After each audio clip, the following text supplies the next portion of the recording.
Bismillahirrahmanirrahim. Assalamualaikum warahmatullahi wabarakatuh. Alhamdulillah. Alhamdulillahirabbil alamin. Wassalatu wassalamu ala asyrafil anbiya'i wal mursalin wa ala alihi wa sahabatihi ajma'in, amma ba'du. Allahumma anfa'na bima 'allamtana wa 'allimna ma yanfa'una wa zidna ilman. Walhamdulillah ala kulli hal wa na'udzu billah min hali ahlin nar. Ma'asyiral muslimin wal muslimat, azani Allahu wa iyyakum ajmain. Sebagai hamba Allah, tidak bosan-bosannya kita meminta, tidak henti-hentinya kita berharap, bahkan mengemis kepada Allah Subhanahu wa ta'ala. Semoga umur kita dipanjangkan Allah dalam kebaikan dan dalam ketaatan di sisinya. Semoga rezeki kita diberkahi. Semoga harta kita dibanyakan, hutang-hutang kita dilunaskan. Semoga anak keturunan kita disolehkan. Semoga amal soleh kita diterima dan disempurnakan. Semoga dosa, kesalahan, kealpaan kita diampuni. Semoga kita semua menutup usia di dunia ini dalam keadaan husnul khatimah. Dan semoga kita semua dimudahkan berkumpul di tempat terbaik di akhirat, di dalam surga Allah Subhanahu wa ta'ala, sebagaimana dimudahkannya kita berkumpul di tempat terbaik di dunia, di rumah Allah Subhanahu wa ta'ala, di masjid ini. Ma'asyiral muslimin, azani Allah wa iyyakum ajmain. Di kajian kita di pagi hari ini sedikit banyak akan kembali mengulas pembahasan tentang gangguan jin dan juga terapinya. Ma'asyiral muslimin, azani Allah wa iyyakum ajmain. Di dalam Quran surat Al-Ankabut ayat yang kedua, Allah berfirman, ahasiban nas ayutraku ayyaqulu amanna wa hum la yuftanun.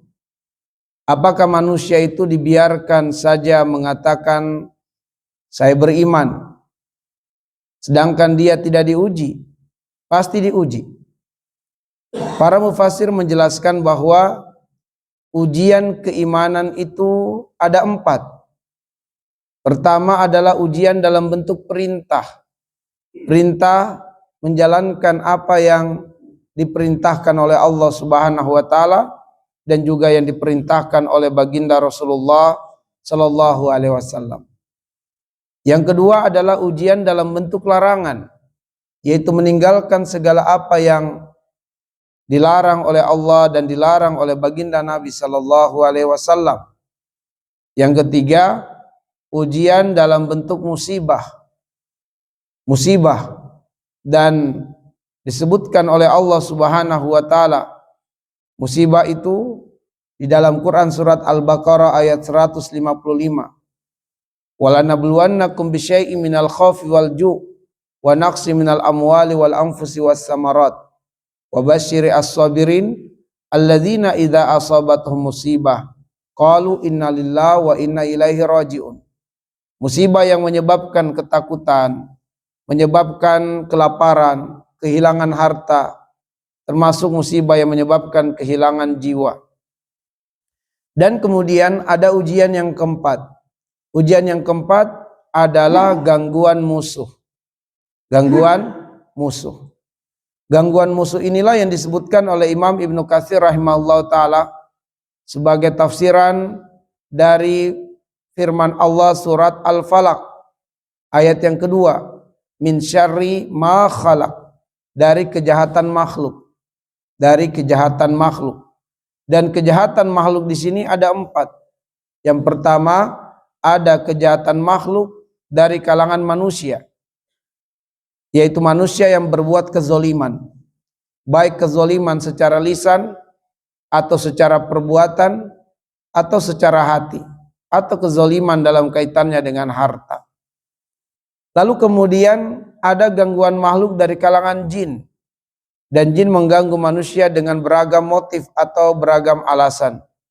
Ada juga gangguan makhluk dari binatang-binatang, dan juga ada gangguan makhluk dari makhluk-makhluk kecil, makhluk-makhluk yang tak nampak, tak terlihat secara langsung oleh mata kita, seperti virus, bakteri, sel-sel jahat yang tumbuh di tubuh, dan lain sebagainya. Nah, ma'asyiral muslimin azanillahu wa iyyakum ajmain. Semakin dahsyat kejahatan makhluk ketika makhluk-makhluk ini berkolaborasi. Makhluk-makhluk ini mereka bekerja sama untuk menciptakan gangguan, dan kolaborasi itulah yang disebut dengan sihir. Bahwa jin berpotensi menimpakan gangguan dengan beragam alasannya, tetapi ada gangguan jin yang lebih dahsyat lagi, yaitu ketika jin itu bersekutu atau berkolaborasi dengan makhluk-makhluk lainnya, menimpakan gangguan yang disebut dengan sihir.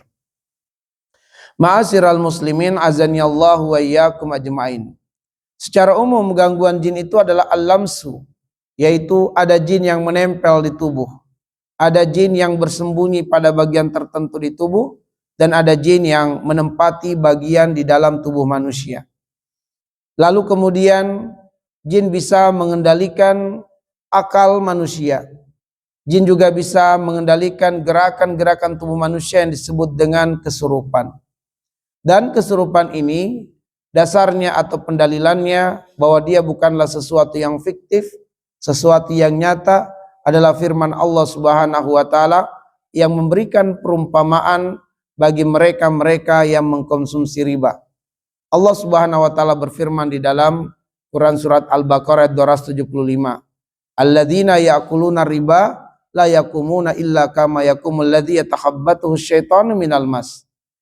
Allah memberikan perumpamaan bahwa orang yang mengkonsumsi riba itu, mereka tidak akan bisa berdiri tegak kecuali seperti berdirinya orang yang sempoyongan, kecuali seperti berdirinya orang yang mabuk karena gangguan setan atau karena kesurupan setan.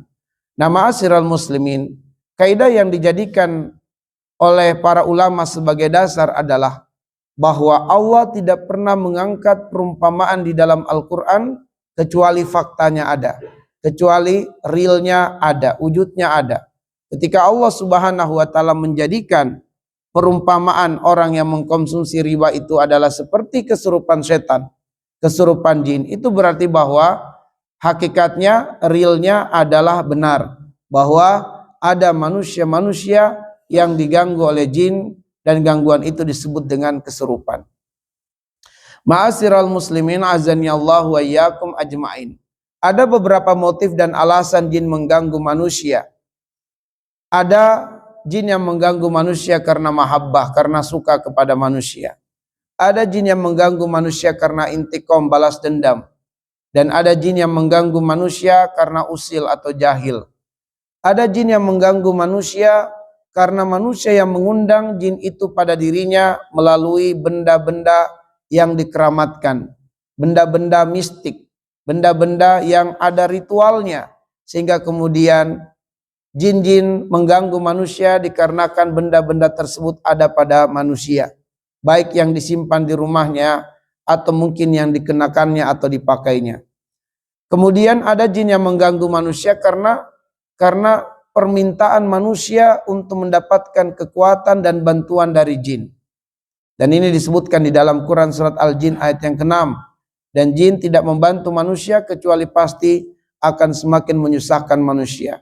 Yaitu manusia menginginkan kekuatan, apakah kekuatan berupa tenaga dalam, ilmu kebal, atau yang lainnya, sehingga dia mengamalkan suatu amalan-amalan bid'ah sebagai syarat untuk mengundang datangnya jin kepadanya. Maka akhirnya kemudian jin menempelinya, jin masuk atau menempati bagian tertentu di tubuhnya, dan jin mendapatkan kesenangan dengan tinggal di tubuhnya, tapi jin akan memberikan kekuatan kepadanya. Lalu kemudian ada juga jin yang mengganggu manusia karena ain. karena ain, yaitu seseorang yang terkena gangguan jin dan jin memanfaatkan gelombang pandangan yang datang dari seseorang kepada orang lain, di mana gelombang pandangan ini bisa datang dari pandangan kekaguman atau juga pandangan kebencian yang disebut dengan gangguan ain. Dan kata Nabi, al-ainu haqqun, bahwa gangguan yang disebabkan oleh pandangan mata adalah benar adanya, sesuatu yang tidak diingkari akan dampak buruknya bagi seseorang yang terkena gangguan ain, dan disebutlah sebagai ma'yun, orang-orang yang tertimpa gangguan ain. Lalu kemudian ada juga gangguan jin berupa nasab atau jin turunan atau jin leluhur, di mana seseorang mungkin bersekutu dengan jin, dia memiliki khodam, atau kemudian dia bersekutu dengan tukang sihir atau dengan wasilah-wasilah mistik lainnya, sehingga dia diikuti oleh jin, berteman dengan jin dan lain sebagainya, sehingga tatkala kemudian seseorang ini meninggal dunia, maka jin akan menempeli anak keturunannya, baik secara wasiat dari si pemilik jin yang pertama, atau kemudian jin akan memilih sesiapa dari anak keturunannya yang sifat dan karakternya menyerupai majikan dari jin tersebut. Maka akhirnya ciri-ciri orang yang memiliki jin nasab, jin warisan, jin turunan adalah dikala kecil dia sudah bisa menerawang. Dikala kecil dia sudah bisa menebak-nebak kejadian di masa depan dan seterusnya. Maka ini bukanlah suatu kelebihan yang sering disebut sebagai manusia indigo, tetapi ini adalah gangguan jin nasab atau jin warisan. Lalu kemudian ada yang disebut dengan gangguan sihir, dan sihir inilah yang kita sebutkan tadi sebagai gangguan jin yang berat, gangguan jin yang keras, dikarenakan jin bersekutu dengan manusia yang hasad, dikarenakan jin bersekutu dengan tukang sihir yang menyekutukan Allah Subhanahu wa taala, lalu kemudian binatang-binatang pengganggu untuk kemudian menciptakan suatu kekuatan gelap untuk ditimpakan kepada seseorang yang menjadi target dari sihir. Nah, ma'asyiral muslimin, azanillahu wa iyyakum ajmain. Semua gangguan-gangguan jin ini menyebabkan kepada korbannya tertimpa 5 kegelapan. Ya. Semua gangguan-gangguan jin ini dengan beragam motifnya menyebabkan kegelapan dalam 5 hal pada kehidupan manusia yang terkena gangguan jin. Yang pertama adalah kegelapan secara fisik. Kegelapan secara fisik akan menderita sakit atau penyakit, yang penyakit itu bisa tidak terdeteksi medis dan bisa terdeteksi medis. Kalau terdeteksi medis tapi tidak sembuh dengan pengobatan secara medis. Kemudian kegelapan secara psikis, yaitu terkena gangguan secara mental, emosi jadi tidak stabil, ya. Kemudian suhu tubuh tidak nyaman, kemudian hawa tubuh menjadi tidak nyaman, sehingga menjadikan orang ini galau, gelisah, tidak tenang dan seterusnya. Dan juga kegelapan secara finansial. Kegelapan secara finansial. Dia menjadi sering ditipu, sering dirugikan, dan berbagai hal yang menyebabkan hartanya terus-menerus kurang sampai kemudian habis. Atau ketika dia memiliki harta, dia tidak tahu memanage hartanya itu, sehingga dia tertimpa gangguan secara finansial. Atau juga dia akan kehabisan dana atau harta untuk melakukan pengobatan atas gangguan kegelapan yang menimpa fisik dan psikisnya yang tidak kunjung sembuh. Lalu kemudian kegelapan yang menimpa secara karirnya, ya, secara prestasinya, sehingga kemudian dia terhalang masuk kerja, menjadi susah kerja, tidak fokus dengan pekerjaan. Dan yang terakhir gangguan secara sosial, dia menjadi tidak dapat berinteraksi secara baik dengan manusia karena gangguan secara sosial. Maka inilah kegelapan-kegelapan yang akan terjadi atau dirasakan oleh seseorang yang terkena gangguan jin. Ma'asyiral muslimin azanillahu wa iyyakum ajmain. Pada kesempatan ini sedikit banyak kita ulas tentang gangguan sihir. Bahwa gangguan sihir itu disebutkan di dalam Al-Quran surat Al-Baqarah ayat yang ke-102. Allah mengatakan di ayat yang ke-102, wattaba'u ma tatlus syayatinu ala mulki Sulaiman. Jadi mereka manusia itu mengikuti apa yang dibicarakan atau dibisikkan oleh setan-setan ala mulki Sulaiman pada masa kerajaan Sulaiman. Di mana orang-orang Yahudi, setan dari kalangan manusia dan juga setan dari kalangan jin, mereka menyebarkan gosip dan rumor bahwa Sulaiman alaihissalam itu memiliki kekuatan karena bantuan sihir atau gangguan karena kekuatan sihir. Memiliki kekuatan karena gangguan sihir atau karena kekuatan sihir. Sehingga banyak orang yang ingin mempelajari kekuatan atau ilmu dari sihir karena tipu daya dari setan dari kalangan jin dan manusia. Wa ma kafara Sulaiman walakinna syayatina kafaru. Bahwasanya Nabiullah Sulaiman itu tidak kafir, yang kafir adalah setan. Yu'allimunan nasa sihra, yang mengajari manusia sihir. Wa ma unzila 'alal malakaini bi Babila Harut wa Marut, dan mengajarkan apa yang diturunkan kepada dua malaikat di negeri Babilonia yaitu Harut wa Marut. Wa ma yu'allimani min ahadin hatta yaqula innama nahnu fitnatun fala takfur. Dan tidaklah kedua malaikat itu Harut dan Marut mengajarkan kepada seorang manusia ya tentang ilmu sihir kecuali memberitahukan kepadanya, sungguh kami hanyalah fitnah bagi kalian, fala takfur, maka janganlah kalian kafir. Maksudnya adalah bahwa kami adalah ujian dari Allah untuk kalian. Jangan kalian belajar ilmu sihir ini. Kalau kalian mengambil ilmu sihir ini kami ajarkan, tapi kalian sedang terjatuh pada kekafiran. Kalian menjual iman kalian, menjual agama kalian. Fa ta'allamuna minhuma ma yufarriquna bihi bainal mar'i wa zauji. Tetapi sebagian besar manusia banyak yang mempelajarinya karena termakan tipu daya setan bahwa ini adalah ilmu kenabian, ilmu yang diwariskan dari Nabiullah Sulaiman alaihissalam. Maka sebagian besar manusia mempelajarinya. Kenapa sebagian besar manusia?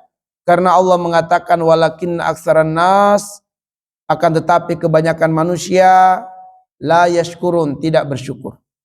Walakin aksaran nas la yu'minun, kebanyakan manusia tidak beriman. Walakin aksaran nas la ya'lamun, dan kebanyakan manusia kufur terhadap agamanya. Karena kebanyakan manusia ditimpa dengan tiga kegelapan, maka kebanyakan manusia melakukan perbuatan sihir. Fa ta'allamuna minhuma ma yufarriquna bihi bainal mar'i wa zawji. Dan mereka mempelajari dari kedua malaikat itu ilmu sihir yang efeknya atau dampaknya adalah menyebabkan perpisahan yang disebut dengan tafriq. Yufarriquna bihi bainal mar'i wa zawji. Dengan ilmu sihir yang mereka pelajari itu, mereka bisa memisahkan seseorang dengan pasangannya, yaitu bisa memisahkan suami dan istri. Wa ma hum bidarrina bihi min ahadin illa biiznillah. Bahwasanya semua ilmu-ilmu kejahatan yang menyebabkan kerusakan kepada manusia ini adalah ujian dari Allah Subhanahu wa taala.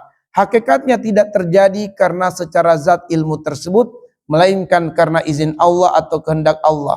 Bahwa Allah menghendaki ada ilmu-ilmu tertentu yang menyebabkan kemudaratan kepada orang lain, yang ketika manusia itu mempelajarinya, Allah izinkan adanya taksir buruk atau pengaruh kegelapan, pengaruh negatif dari ilmu yang dipelajarinya, tetapi kemudian manusia dengan mempelajarinya menyebabkan dia melakukan kezaliman dan menyebabkan dia terjatuh pada kekufuran. Bahwa ini merupakan keimanan yang mutlak adanya, bahwa tidak terjadi suatu musibah apapun wujud dan bentuknya menimpa seseorang kecuali izin Allah dan kehendak Allah Subhanahu wa taala. Ketika seseorang tertimpa ilmu sihir, tertimpa gangguan sihir, maka sejatinya bukan karena ilmu sihir itu yang hebat, tetapi Allah menguji si fulan yang terkena gangguan sihir itu. Allah menguji keimanannya, Allah menguji kesabarannya. Dan orang yang melakukan perbuatan sihir juga sedang diuji oleh Allah Subhanahu wa taala, bahwa dia sedang mendapatkan istidraj, yaitu keberhasilan-keberhasilan yang membuat dia semakin kufur. Sehingga apakah dia memilih keridhaan Allah ataukah kemurkaan Allah dengan mempelajari ilmu-ilmu hitam tersebut. Allah mengatakan dalam surat At-Taghabun ayat yang ke-11, ma asaba min musibah illa biiznillah. Tidak akan terjadi musibah apapun bentuknya kecuali izin Allah Subhanahu wa taala. Sehingga nanti dalam proses pengobatan atau penyembuhan seseorang yang terkena gangguan sihir misalnya, kita arahkan dia untuk fokus memperbaiki hubungan dengan Allah tanpa harus sibuk mencari tahu siapa yang menimpakan sihir kepadanya. Sebab musibah terjadi menimpa dirinya adalah ujian dari Allah Subhanahu wa taala. Allah yang mengizinkan sihir itu terjadi pada dirinya. Kenapa Allah mengizinkan sihir itu terjadi pada dirinya? Agar sang hamba juga evaluasi diri. Kata Allah, ma asabaka min sayyi'ah famin nafsika. Sebab musibah keburukan apapun yang terjadi menimpa engkau, menimpa diri manusia, adalah pasti karena perbuatan manusia sendiri. Artinya ada dosa, ada kezaliman yang dilakukan oleh manusia, sehingga Allah Subhanahu wa taala bermaksud untuk menggugurkan dosa itu dengan ujian musibah. Di antaranya Allah izinkan musibah gangguan makhluk terjadi pada manusia yang terkena gangguan sihir. Lalu kemudian Allah Subhanahu wa taala mengatakan, wa ma hum bidarrina bihi min ahadin illa biznillah, bahwa sihir itu tidak bisa mendatangkan mudarat kepada seorang pun kecuali izin Allah. Wa ta'allamuna ma yadurruhum wa la yanfa'uhum, tapi mereka yang telah mempelajari ilmu sihir itu, mereka mempelajari sesuatu yang memudaratkan diri mereka. Mereka mempelajari sesuatu yang sedikit pun tidak bermanfaat untuk mereka. Wa laqad alimu laman ishtarahu ma lahu fil akhirati min khalaq. Dan mereka tahu bahwa bayaran atau tebusan atas apa yang mereka dapatkan dari mempelajari ilmu sihir itu adalah hilangnya keberuntungan di akhirat nanti. Wala bi'sa ma syarau bihi anfusahum law kanu ya'lamun, dan amat buruklah apa yang mereka jual diri mereka dengan ilmu tersebut. Law kanu ya'lamun, sekiranya mereka mengetahui bahwa mereka harus membayar mahal dengan ilmu tersebut. Bayaran mahal itu adalah azab Allah yang menimpa tubuh mereka. Nauzubillahi min dzalik. Nah, ma'asyiral muslimin, azanillahu wa iyyakum ajmain. Bahwa ilmu sihir itu diantara tujuannya adalah menyebabkan perpisahan atau tafriq. Karena itulah kemudian sihir dengan beragam jenisnya tujuan utamanya adalah tafriq, terjadi pemisahan. Maka disebutlah beberapa jenis sihir. Ya, beberapa jenis sihir yang disebutkan oleh para ulama dalam kitab-kitab mereka tentang taksirus sihir, yaitu pengaruh sihir kepada manusia, yang sebenarnya intinya atau akarnya adalah tafriq atau terjadi pemisahan. Maka yang pertama adalah tafriquz zaujah, yaitu terjadi pemisahan antara suami dan istri. Ya. Sehingga kemudian sihir ini bisa menyebabkan perceraian terjadi. Hubungan suami dan istri bisa rusak. Bukan hanya itu, hubungan anak dan orang tua bisa rusak. Hubungan saudara dengan saudara bisa rusak karena sihir tafriq, sihir pemisah. Lalu juga ada yang disebut dengan sihir marot. Sihir marot ini adalah juga sihir pemisah, yaitu memisahkan seseorang dari kesehatan. Orang ini tertimpa dengan penyakit yang sulit terdeteksi medis apa akar penyakitnya. Kalaupun terdeteksi medis, sulit sembuh secara medis. Maka disebutlah sebagai sihir marot. Ya, sihir marot, sihir yang menyebabkan penyakit pada tubuh manusia. Penyakit parah, penyakit aneh. Penyakit yang menjadikan seseorang merasakan penderitaan dan kesakitan luar biasa. Pagi, siang, sore, dan malam hari. Dia bisa teriak karena kesakitan yang menimpa tubuhnya. Ada seseorang yang pernah kami jumpai terkena sihir marot ini, yaitu di kakinya setiap kali menapak ke lantai pasti dia berteriak sejadi-jadinya karena seolah-olah ada benda tajam yang menancap, sehingga apabila dia letakkan kakinya seakan-akan menusuknya dari dalam, dan ini membuatnya kesakitan dan luar biasa, sehingga dia agak kesulitan untuk turun. Dia hanya bisa terbaring.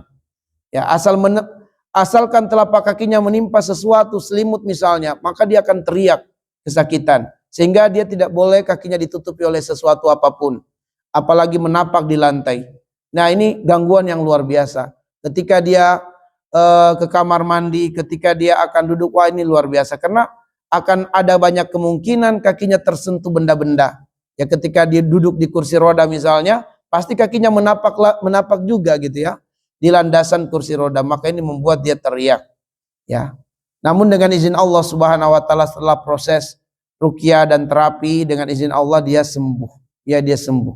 Dia hayalkan bahwa di kakinya itu ada pisau tajam yang menancap, sehingga apabila dia menapak di sesuatu, maka pisau ini akan menancap ke daging-dagingnya. Itu perasaan dia, ya. Perasaan dia, hayalan dia ada benda tajam yang menancap seperti pisau. Nauzubillah. Itu disebut dengan sihir marot. Ya, disebut dengan sihir marot. Ada juga yang disebut dengan sihir junun, yaitu sihir yang menyebabkan seseorang kehilangan kesadarannya, yaitu gila. Tafrik juga sebenarnya, yaitu memisahkan seseorang dari kesadaran, menjadikan seseorang itu gila, disebut dengan sihir junun. Ada juga sihir yang disebut dengan sihir ahlam, yaitu seseorang dipisahkan dari tidur nikmat.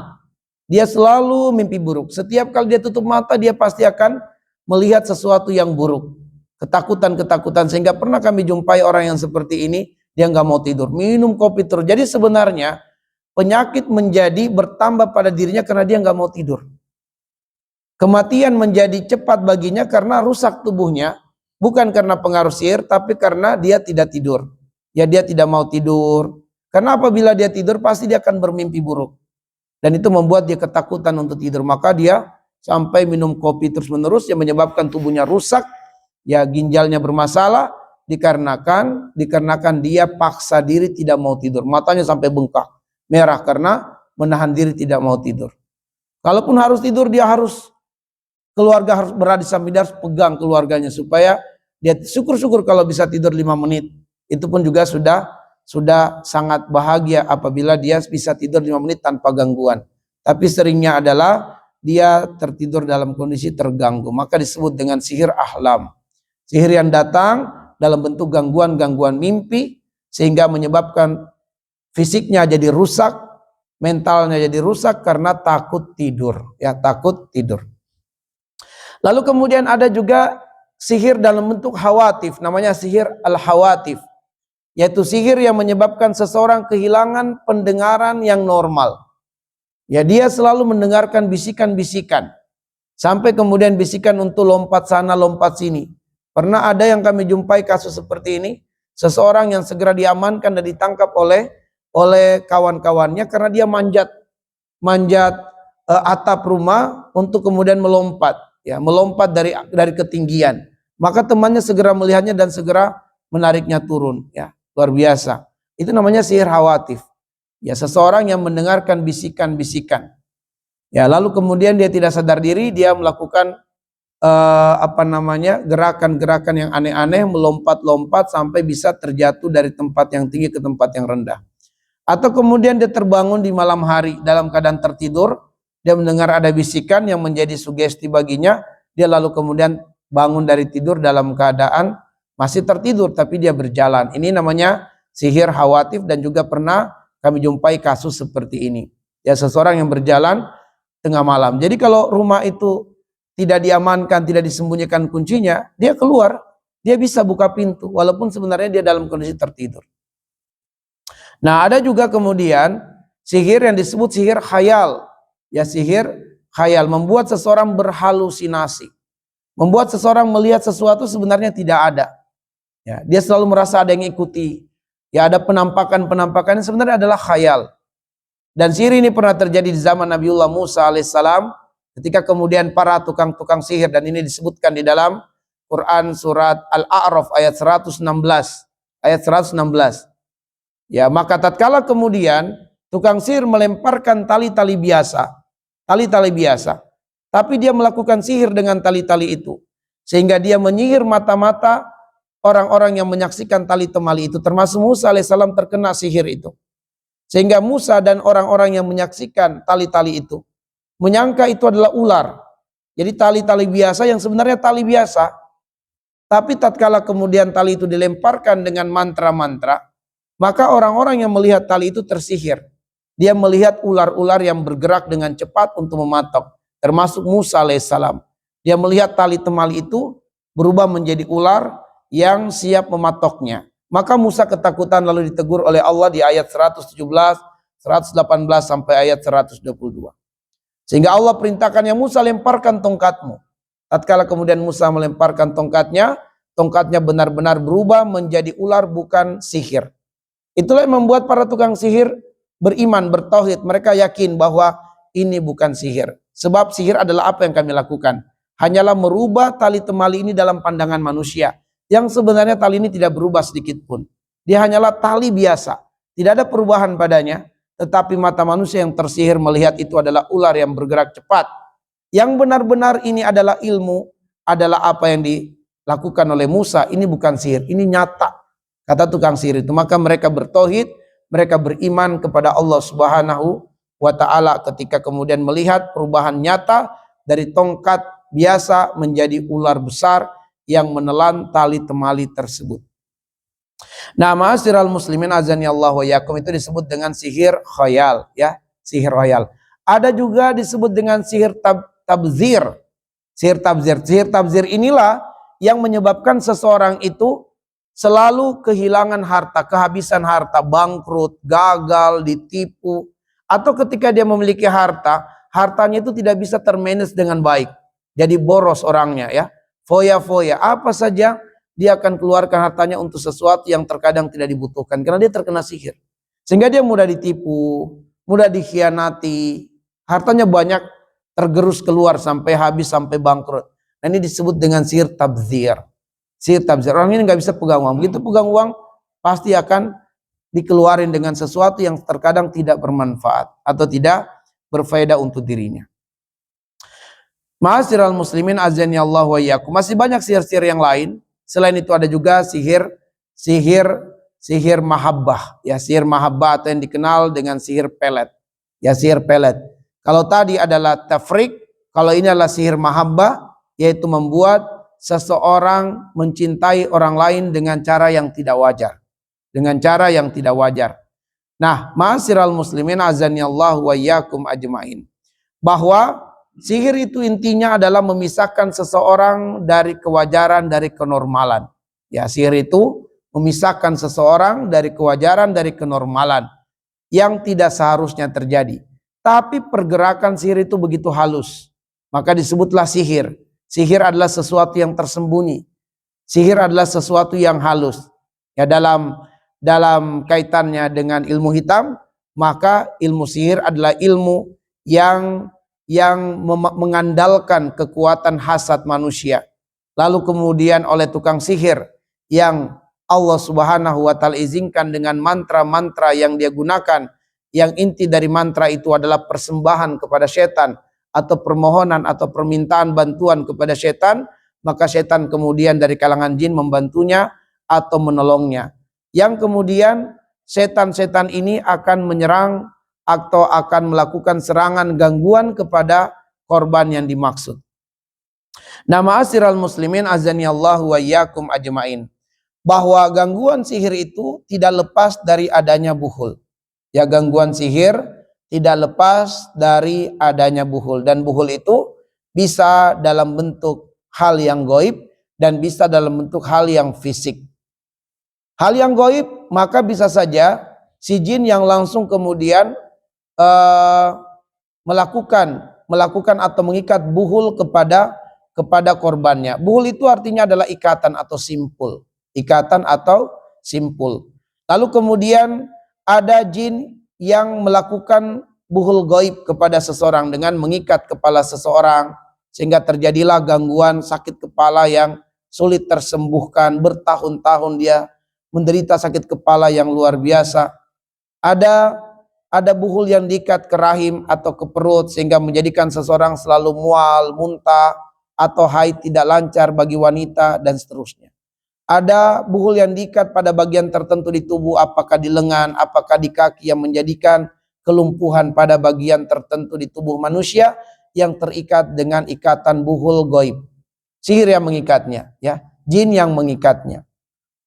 Nah, ma'asyiral muslimin azani Allah wa iyyakum, biasanya kalau sihir-sihir dalam bentuk ikatan-ikatan goib itu adalah sihir dalam bentuk melibatkan jin-jin yang tidak bisa masuk ke dalam tubuh manusia, atau serangannya dalam bentuk tidak bisa menyebabkan kesurupan. Ya, karena kata Nabi SAW bahwa jin itu salah satu asnaf, ada 3 bentuk. Ya, ada 3 bentuk atau 3 wujud, tidak sebagaimana kita manusia. Wujud kita adalah manusia seperti yang kita saksikan tubuh kita hari ini, jenis kelaminnya laki atau perempuan. Tapi jin itu 3 bentuk. Ada pertama kata Nabi adalah lahu ajnihatun tatiruna biha. Ada jin yang memang bentuk aslinya itu bersayap. Nah, jin inilah yang kategori jin yang kuat. Pergerakannya sangat cepat. Di antaranya adalah jin marid. Jin yang dulunya suka mencuri dengar berita-berita langit. Dan disebutkan dalam surat As-Saffat tentang adanya jin marid. Lalu kemudian jin ifrit. Jin ifrit itu qabilah. Ifrit itu nama qabilah. Qabilah dari kalangan jin. Rata-rata penduduk qabilah ifrit ini adalah jin-jin yang bersayap, ya, jin-jin yang kuat, jin-jin yang pergerakannya sangat cepat, bahkan melebihi kedipan mata manusia. Dan ini yang biasa digunakan oleh para pesulap-pesulap yang bukan tipuan tetapi melibatkan jin, maka itu menggunakan jin-jin maridun atau jin-jin dari kalangan ifrit atau jin-jin yang bersayap. Maka dia bisa melakukan aksi sulap bukan kecepatan tangan, tapi melibatkan jin-jin yang pergerakannya melebihi kecepatan mata berkedip. Lalu kemudian ada juga jin yang kedua bentuknya kata Nabi adalah hayatun wa kilabun. Bentuk aslinya adalah anjing. Bentuk aslinya adalah ular. Itu bentuk aslinya. Walaupun jin itu punya kemampuan melakukan penyerupaan, tapi ini wujud aslinya itu adalah anjing atau ular. Ya, wujud aslinya anjing atau ular.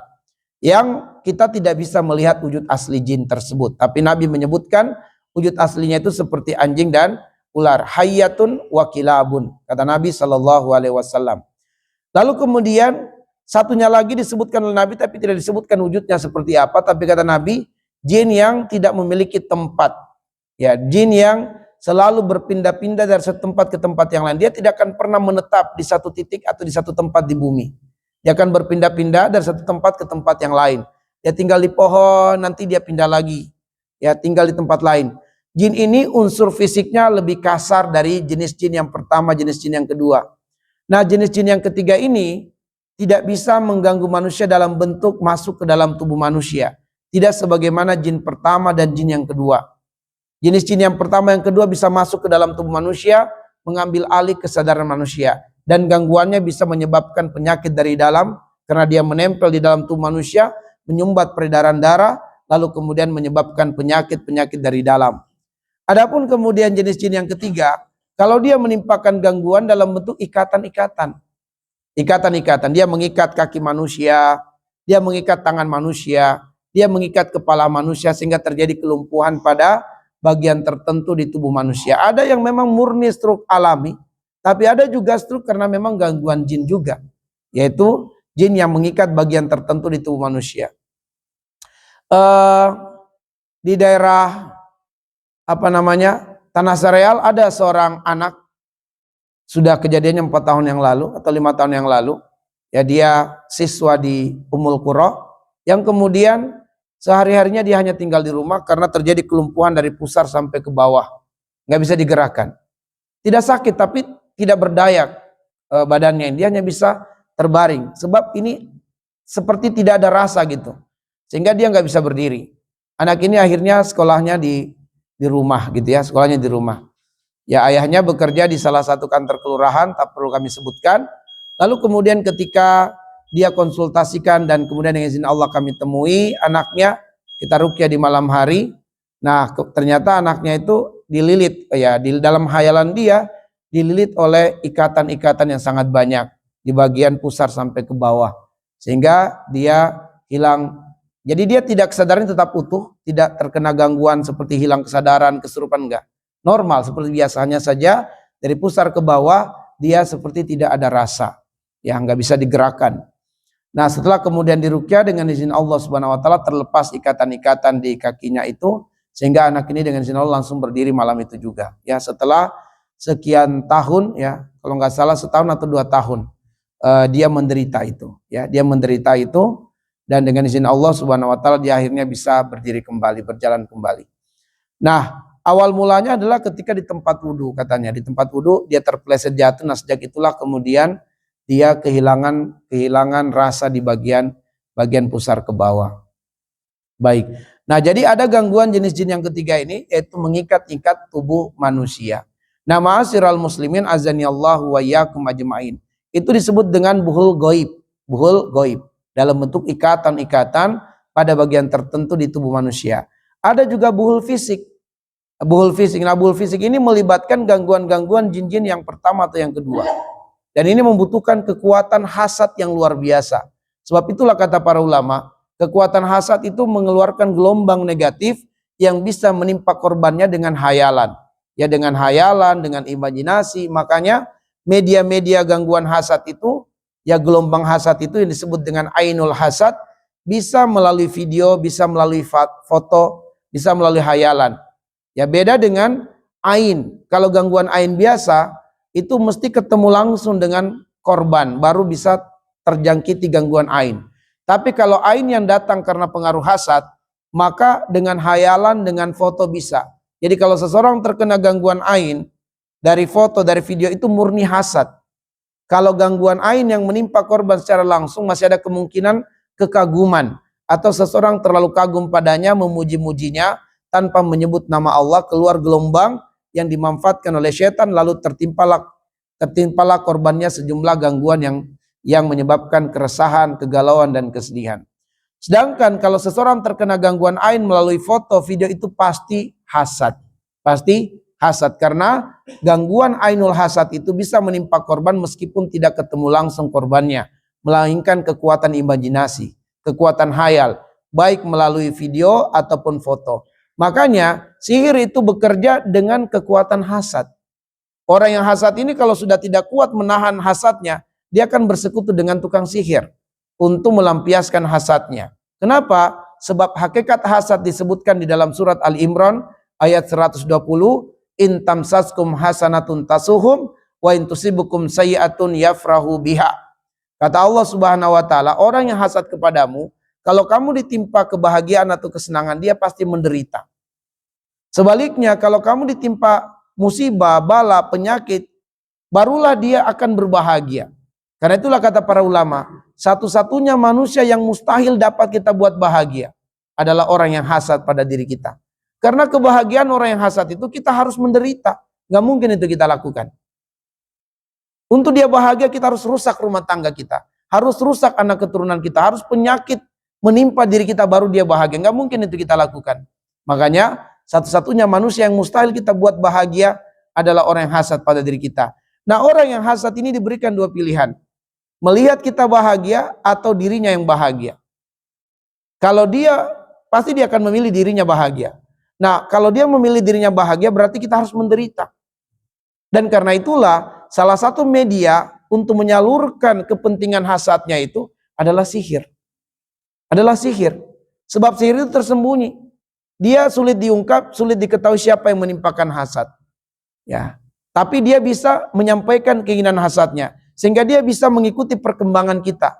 Apakah kita masih posting kebahagiaan atau terdengar berita kita menderita sakit. Kalau sudah dapat berita kita sakit, barulah dia akan bahagia. Nah, karena itulah sihir akan sangat laku bagi orang-orang yang hasad. Sihir menjadi salah satu solusi bagi orang yang hasad.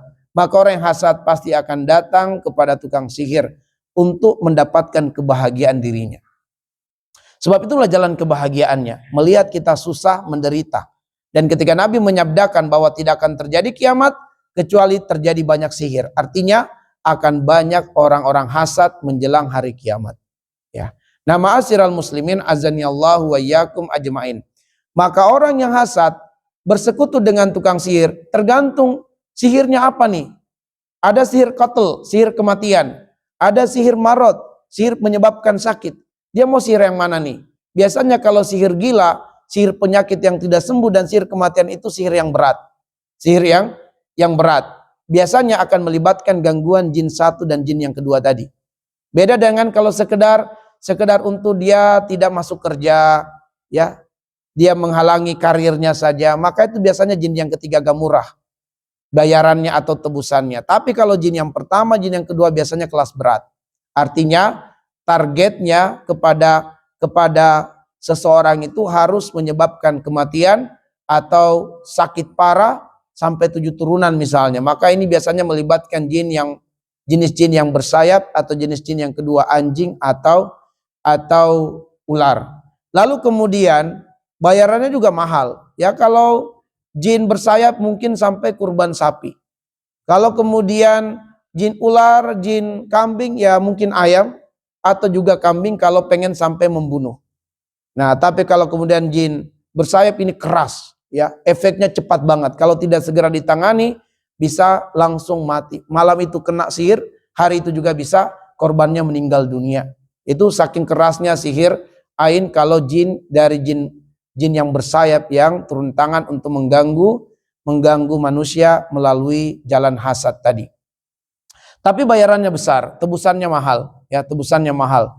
Nah, karena itulah kemudian si tukang hasad ini hanya pengen, oh saya pengen begini aja deh. Yang penting dia yang penting karirnya terganggu. Yang penting dia jangan sampai posisinya lebih tinggi dari saya. Saya cuma pengen dia sakit-sakit aja, nggak usah terlalu berat sakitnya. Yang penting dia nggak bisa menjadi pesaing saya di dalam karir tertentu. Maka ini pasti gangguannya paling lumpuh-lumpuh biasa, atau nanti ketika ada kerja baru pusing, jadi fokus hilang konsentrasi, sehingga orang ini kemudian gangguannya di situ aja, ya. Atau mungkin ada juga yang kita sebutkan sihir ta'tiluz zawaj, sihir penghalang jodoh. Dia normal sehat, tapi begitu nanti ada laki-laki atau seseorang yang mau melamar dia, baru tuh dia muncul keanehan-keanehan. Tapi setelah batal lamaran sehat lagi, normal lagi. Nah, ini biasanya gangguannya juga bukan jin yang pertama, bukan jin yang kedua, masih jin yang ketiga. Karena hanya menghalanginya dari jodoh saja. Orang melihat dia kok wajahnya seperti orang nenek-nenek, orang tua gitu ya. Kok tidak bahagia dilihat mukanya gitu ya. Sehingga orang jadi batal menikahinya ya, dan seterusnya. Ini pembatal pertunangan atau pernikahan. Nah, ma'asyiral muslimin, maka digunakanlah sihir fisik, buhul fisik. Nah, buhul fisik ini membutuhkan media-media, bisa foto, bisa rambut, bisa baju atau apa saja dari korban tersebut.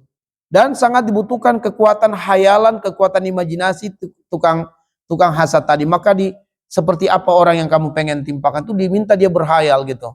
Lalu si tukang sihir membaca mantra-mantra dan menggunakan kekuatan hayalan si hasid tadi, orang yang hasad tadi. Lalu kemudian misalnya dalam bentuk foto ya, lalu kemudian atau boneka. Nah, boneka ini diimajinasikan, dihayalkan, ini adalah tubuh si target. Sehingga nanti ditusuk-tusuk dengan sesuatu, maka orang itu merasakan sakit atau kelumpuhan pada bagian tertentu di tubuhnya.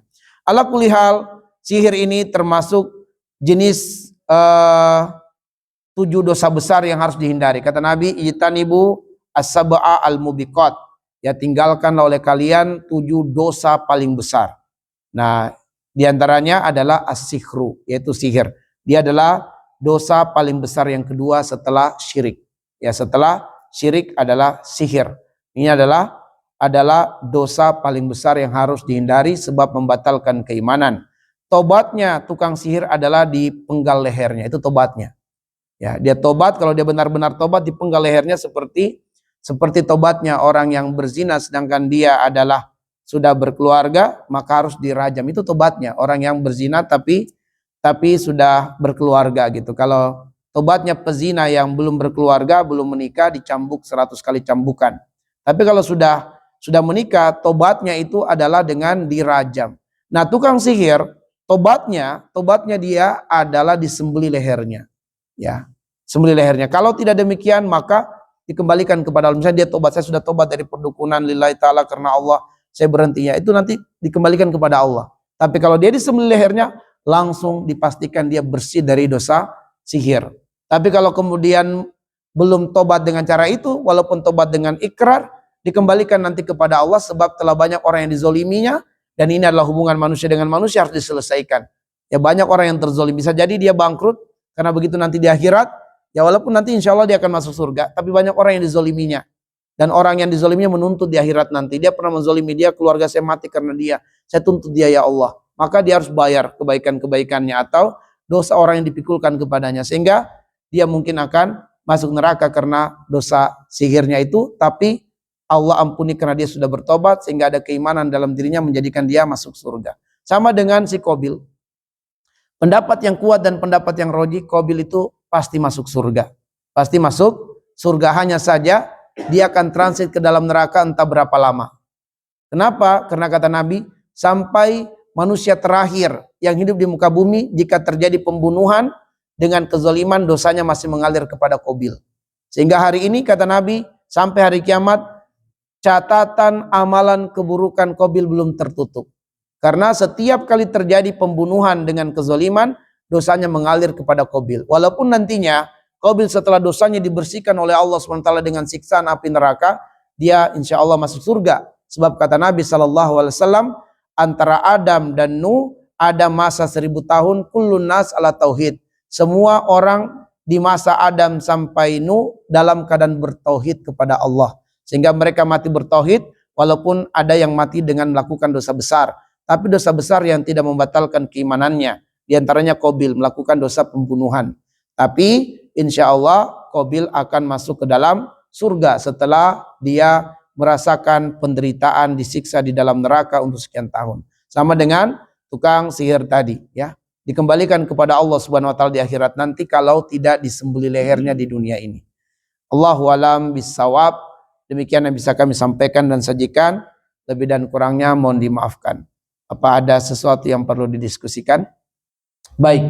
Bismillah, alhamdulillah, wassalatu wassalamu ala asyrafil anbiya wal mursalin wa ala alihi wa sahabatihi ajmain, amma ba'du. Pertama di dalam surah Al-Anbiya ayat yang ke-35 Allah mengatakan wa nablukum bisyarri wal khairi fitnah wa ilaina turja'un. Kami pasti menguji kamu dengan hal-hal yang tidak menyenangkan, dan kami pasti menguji kamu dengan hal-hal yang menyenangkan sebagai cobaan yang nyata. Sebagai cobaan yang nyata. Wa ilaina turja'un. Dan kepada kamilah segala urusan harus dikembalikan. Kepada Allah lah segala urusan dikembalikan. Nah, salah satu ujian yang tidak menyenangkan itu bisa dalam bentuk musibah. Ya, musibah umum, kebakaran, kehilangan, dan seterusnya. Tapi juga bisa musibah dalam bentuk gangguan musuh. Ya, gangguan musuh yang kita sebutkan tadi, diantaranya adalah gangguan jin. Ya, gangguan jin. Nah, pertama kita harus imani bahwa perbuatan Allah kepada orang yang beriman itu hanya dua. Kalau bukan rahmat pasti hikmah. Apabila Allah menginginkan hambanya mendapatkan rahmat, maka muqaddimah rahmat itu menyenangkan. Diuji hamba itu dengan ujian yang menyenangkan. Kenapa? Allah pengen hamba itu mendapatkan rahmat. Kapankah hamba ini lolos dari ujian kesenangan sehingga dia mendapatkan rahmat? Ketika dia pandai bersyukur atas nikmat, maka dia mendapatkan rahmat. Sehingga syukurnya itu lebih utama daripada nikmat kesenangan yang dia dapatkan.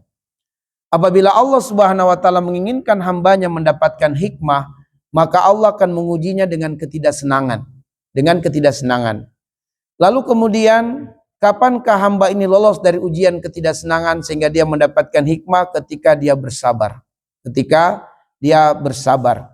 Nah, dalam kaitannya dengan musibah yang Allah timpakan kepada hambanya, sebab musibah itu diartikan oleh para ulama mala yulaimut tabi'ah, apa saja yang secara tabiat kita nggak suka itu namanya musibah. Atau ma yasul insan, sesuatu yang menjadikan kondisi manusia buruk, itu namanya musibah. Nah, dalam kaitannya dengan musibah ini Allah mengatakan, Allah Subhanahu wa taala mengatakan di dalam surat Al-Qamar di ayat yang ke-49, Allah mengatakan inna kulla syai'in khalaqnahu biqadar. Segala sesuatunya sudah ditakar oleh Allah dengan takaran yang sempurna. Ya, Allah sudah menakar bahwa hambaku akan saya uji dengan gangguan sihir misalnya. Jenis gangguannya adalah ini. Kenapa? Allah sudah menakar bahwa hambaku ini mampu untuk melalui ujian ini kalau dia bersabar. Kalau dia bersabar, dia bisa bertahan dengan musibah ini sampai aku akan mencabut musibah ini darinya. Jadi sebenarnya seseorang yang Allah pengen diuji dia 2 tahun dengan gangguan sihir, dia bisa bertahan dengan 2 tahun itu. Dia bisa menjalani musibah itu selama 2 tahun. Karena Allah sudah menakar bahwa hambanya bisa melalui ujian ini 2 tahun. Allah juga sudah menakar berapa banyak kerugian yang akan terjadi karena musibah ini. Allah sudah takar. Demikian pula keluarga-keluarganya, sejauh mana dia mampu untuk mengurus keluarganya ditimpa dengan musibah.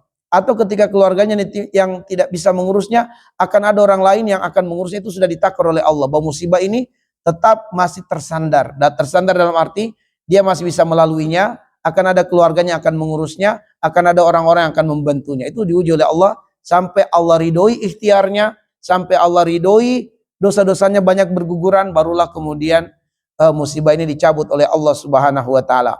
Sehingga kita harus berhusnuzon dengan Allah bahwa sihir itu pasti sudah ditakar oleh Allah, dan seseorang yang ditimpa dengan gangguan sihir dia bisa lewati.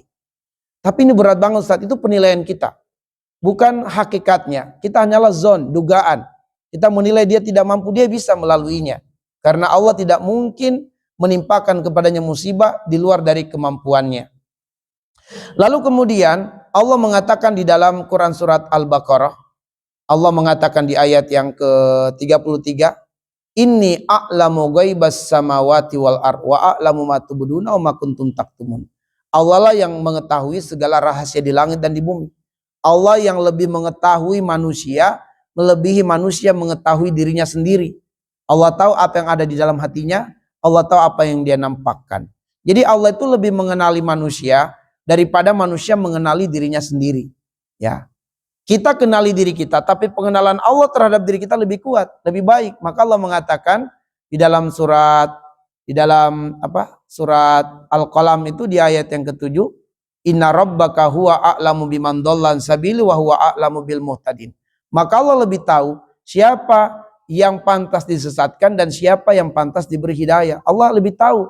Terkadang kita mengatakan kepada seseorang ini, kok bisa ya dia tersesat padahal dia orang yang bagus agamanya, kok bisa? Ya, zon kita mungkin mustahil, tapi Allah lebih mengenali dirinya, bahwa boleh jadi dalam ibadahnya itu ada ujub, ada takjub pada dirinya, sehingga Allah menyesatkannya dikarenakan ada penyakit yang kita tidak tahu, tapi Allah lebih mengenalnya. Kenapa Allah menyesatkannya?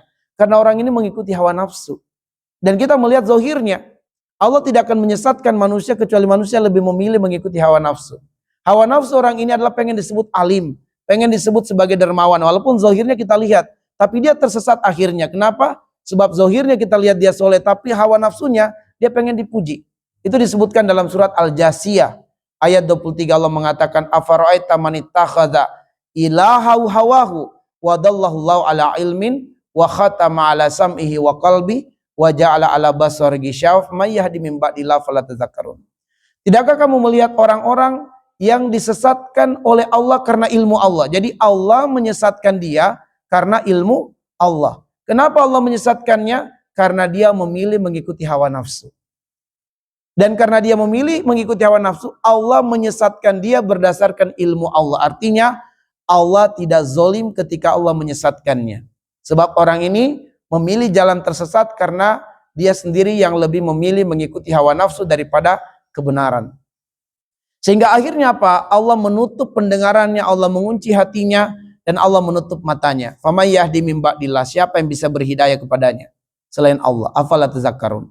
Orang akan menasihatinya, tapi dia tidak bakal berubah. Kenapa? Karena dia mengikuti hawa nafsunya. Dalam Al-Quran ada kisah yang diangkat, yaitu Bal'am bin Baurah. Ya, Bal'am bin Baurah yang kemudian Allah jadikan dia seperti anjing, ya, menjadi perumpamaan bagi orang-orang yang memperturutkan hawa nafsu. Dan itu disebutkan dalam kitab tafsir tentang orang yang hidup di zaman Musa alaihissalam, yang doa-doanya mustajab, dikabulkan oleh Allah, namanya Bal'am bin Baurah.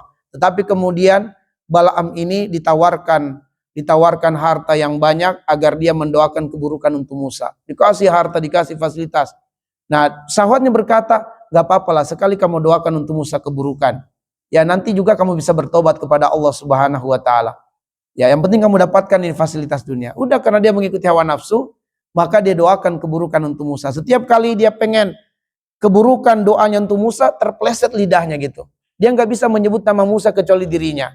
Akhirnya, dan itu sudah terjadi, Allah hukum dia bibirnya keseleo gitu, agak sulit dia menyebut nama Musa. Tapi dia tetap kekeh ingin mendoakan Musa, sampai kemudian Allah hukum lidahnya menjulur keluar. Ya lidahnya menjulur keluar. Ya, dan akhirnya kemudian diserupakan seperti anjing. Diserupakan seperti anjing. Baik, jadi ma'asyiral muslimin azani Allahu wa iyyakum ajmain. Allah tidak mungkin zalim kepada hambanya. Allah mengatakan dalam surat Ghafir ayat yang ke-31, wa mallahu yuridu zulman lil ibad. Allah tidak akan pernah berbuat zalim kepada hamba-hambanya, enggak akan pernah. Karena itulah kita harus imani, yakini seseorang yang terkena gangguan jin atau musibah apapun, dia bisa melaluinya, dia bisa melewatinya. Hanya saja kedangkalan ilmunya membuat dia tidak sabar, maka kita mesti kuatkan dia. Maka Allah katakan, wadzakir fa inna dzikra tanfa'ul mu'minin. Berikan dia peringatan, peringatan bermanfaat orang yang beriman. Kita ingatkan, kita kuatkan dia. Kamu bisa melaluinya. Dengan musibah ini dosamu banyak berguguran. Dengan musibah ini derajatmu diangkat oleh Allah. Dengan musibah ini banyak pahalamu yang dilipat gandakan oleh Allah. Dengan musibah ini kamu bisa mengejar ketertinggalanmu dalam ibadah. Dengan musibah ini kamu bisa evaluasi diri. Banyak sekali hikmahnya yang kita bisa kuatkan dia dengannya. Sehingga akhirnya dia ridho, dia bersabar dengan musibahnya.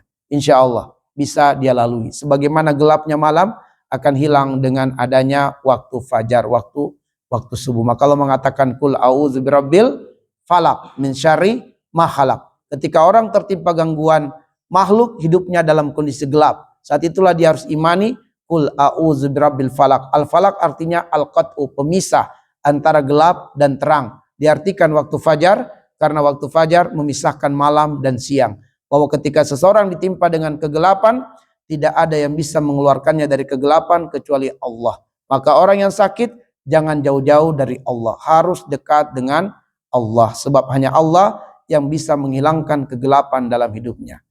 Bismillah, alhamdulillah, wassalatu wassalamu ala asyrafil anbiya'i wal mursalin wa alihi wa sahabatihi ajmain amma ba'du. Allah Subhanahu wa taala mengatakan di ayat yang ke-276, yamhaqullahu riba wa yurbis sadaqat. Allah pasti memusnahkan dan menghancurkan semua usaha yang didapatkan dari cara riba. Dihancurkan oleh Allah. Dan Allah akan mengembangkan semua jalan-jalan yang datangnya dari sedekah. Dan sedekah itu adalah bentuk tolong menolong. Dalam ayat yang lain yaitu surat Ar-Rum ayat 39, Allah mengatakan, wa ma ataitum min riba liyarbu fi amwalin nas fala yarbu indallah. Wa ma ataitum min zakat turiduna wajhallahi faulaika humul mudhaifun. Kata Allah, semua keuntungan yang kamu cari dengan cara riba tidak akan pernah beruntung di sisi Allah. Tidak akan pernah mendatangkan keberuntungan di sisi Allah. Lebih tahu masa depanmu dan masa kinimu.